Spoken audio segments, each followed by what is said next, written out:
I'm a resident and spokesperson for many of the residents in Pillerton, and I thank the opportunity to speak tonight. There have been considerable objections to this planning application made by Mr Corbett, and you may have read the submissions to the planning portal. I need to read out what the Animal Justice Project states. The chicks are bred to develop into obese birds rapidly and unnaturally in only 6 to 7 weeks. Their chick eyes remain on their otherwise developed bodies. They are then killed at around 6 weeks old, if they even survive that long. They spend their entire existence in cramped ammonia-filled conditions, many dying from dehydration and disease. They lay in their own excrement and die on the floor amongst the other chicks, covered in their own faeces. Over 450,000 chicks will be subjected to this at any one time in this proposed factory.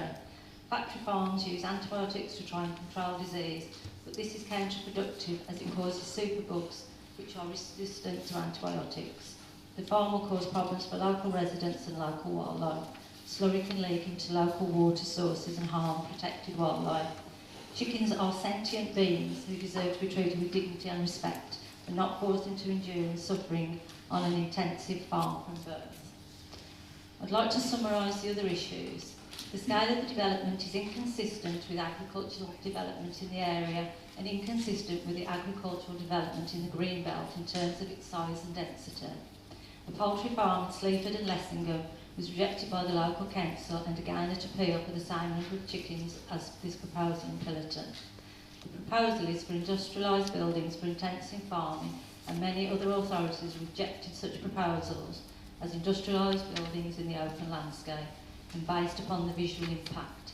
In addition to the visual intrusion of the structural development, the proposal outlines the requirement of 20 large high-level feed towers which would have a dramatic visual impact on the landscape. The heritage buildings, Pillerton Cottages and Pillerton Farmhouse are some of the nearest to the site. The nearest residence is alleged to be 450 metres from the proposed development site, and directly next to this semi-detached property are Grade 2 listed buildings, Pillerton Cottages and Pillerton Farmhouse, which are within an estimated 500 metres of the proposed site. Pillerton Farmhouse is a 3-storey Grade 2 listed building which directly overlooks the proposed site. These buildings all fall within the Planning Listed Buildings and Conservation Areas Act of 1990, and the proposed plan could affect the desirability of these properties under the Act. Pillerton Hall, a further listed building, is also within the immediate vicinity. We would also add that the scale of this farm would be bigger than the entire village of Pillerton. The proposal suggests that at least 4,000 additional HGVs will pass through Pillerton overnight on an annual basis. This will have a considerable detrimental impact on the residents, and as was made apparent when Pillerton Farm previously operated a chicken farm facility, the operation closed down partly due to the negative impact and complaints from neighbours regarding the overnight disturbances from HGVs. The development site is located close to woodland where deer roam.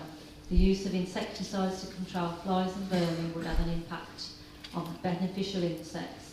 These would pass into the food chain to the detriment of the wildlife in the area. The removal of hedges and trees could also have an impact on the bat population within the Pillerton area, which are protected by law. There is already an issue with the flies and rodents since the construction of the chicken farm off Pillerton Lane. The county ecologist has also raised a number of issues of concern in their report relating to the local wildlife, birds of special interest, and bats amongst other things. Whilst we accept that agricultural development is considered appropriate within the Greenbelt and that the application does constitute agricultural by definition, this development is intensive farming and many other such applications have been rejected due to the Greenbelt location and have been considered inappropriate development within the Greenbelt. Whilst each planning application is considered on its own merit, other authorities have set a precedent for the rejection of industrialised chicken farms within the Greenbelt due to traffic pollution, Greenbelt location, visual impact on the character of the area, industrial buildings in the open countryside, and the impact of deliveries on residents. There are no special circumstances for the outcome of this planning application to be inconsistent with the others as the same factors and conditions apply. I would therefore urge you to reject this application. Thank you. Thank you very much.